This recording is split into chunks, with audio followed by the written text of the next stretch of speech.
crucifixion that led to the rapid expansion of Christianity around the Middle East, then quickly around the globe? Let's take a look at what the Bible says about the supernatural events that occurred at Christ's death. Now from the 6th hour until the 9th hour there was darkness over all the land. And about the 9th hour Jesus cried out with a loud voice, saying, my God, why have you forsaken me? And Jesus cried out again with a loud voice, and yielded up his spirit. Then, behold, the veil of the temple was torn in two from top to bottom, and the earth quaked, and the rocks were split, and the graves were open, and many bodies of the saints who had fallen asleep were raised, and coming out of the graves after his resurrection, they went into the holy city and appeared to many.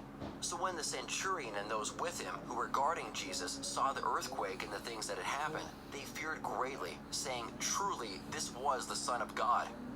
This passage includes 5 events that can be evaluated historically. Darkness covering the land for 3 hours, the temple veil tearing in half, a significant earthquake, many graves opening, and the dead coming back to life, and a Roman centurion and his soldiers having on-the-spot conversions after seeing the miraculous events at his death. Let's take a look at the first one, the 3 hours of darkness that occurred during the crucifixion, which was recorded by 3 of the gospel writers.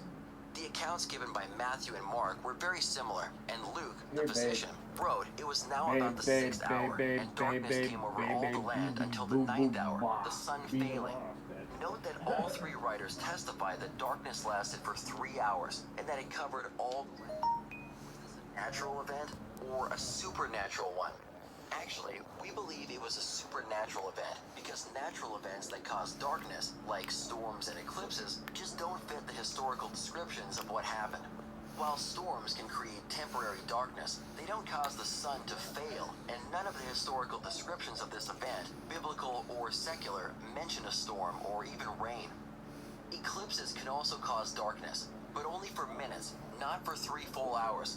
And history is clear that Jesus was crucified on Friday the 14th of Nisan during the Jewish Passover, and Passovers only occur on full moons, making an eclipse impossible because the moon was on the far side of the earth away from the sun. Before looking into the historical support for this event, let's first answer the question.